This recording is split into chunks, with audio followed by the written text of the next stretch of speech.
there's this kind of folklore thing that in WCW, Hogan, Nash, and Hall, they all had creative control. They could do what they wanted, blah, blah, blah, blah.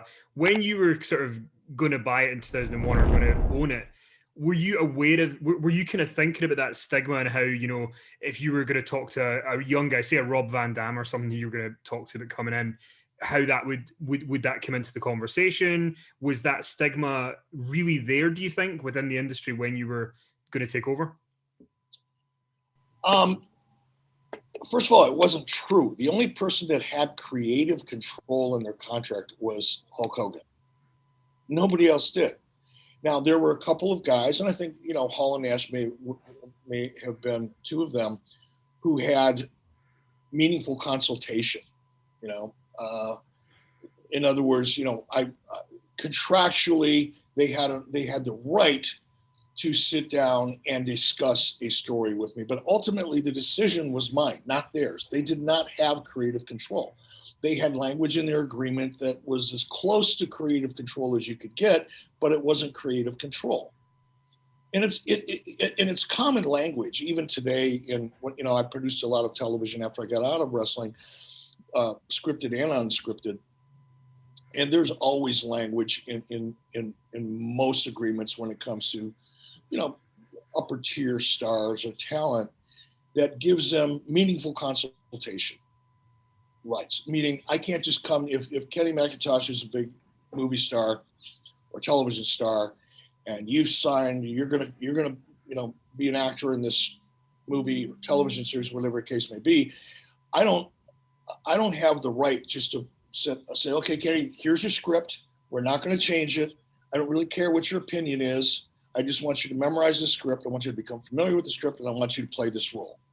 Well, you can get away with that, you know, with people who don't have a lot of credentials or success or leverage.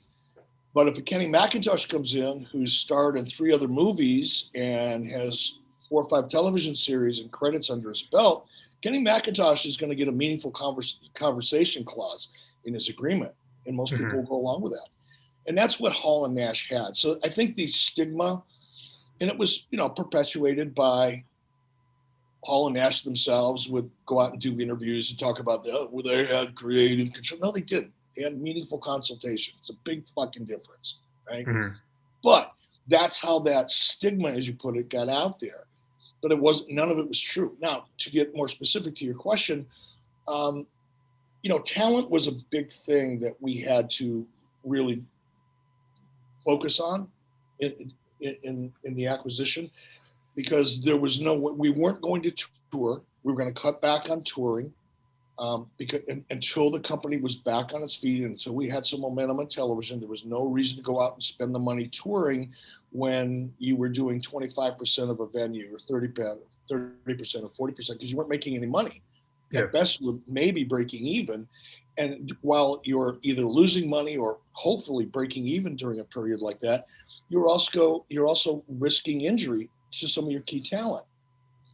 And not to sound cold or harsh or anything, but you know, when you've got guys, you know, that are making a couple $1 million a year and that are big draws for pay-per-view, and your television shows are based around them, to put them out into an arena in front of 1,200 people while you're losing money and risk injury is not good business. You don't want to risk injury even when you're making money, you know, hand over fist, but it becomes even less ideal when you're losing money. So we were going to cut back on the house shows. We were going to rebuild it, much like I did in '93.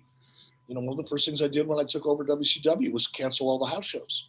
So there's no reason to go out the door. Every time we go out the door, we lose money. Why are we going out the door more often? I suck at math, but that doesn't make any sense. So I was kind of going to go back to that strategy again, which is let's kill the house shows, kill the touring for a year, 2 years, put all of our resources into the television product, get the ratings and the momentum and the relationship with the audience back where it needs to be, then we'll start touring.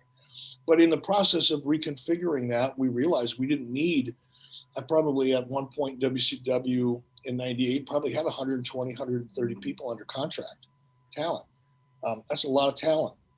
And of course we had a lot of television shows, so it made sense. But that wasn't going to be the case. So we were going to thin through the talent roster, and we were going to modify, I think more directly to your point or question, we were going to modify a lot of the contracts to give us a little bit more control and eliminate or mitigate, maybe is the best way to say it, the misconception that people had more control than they really did, because it was a problem from a morale point of view.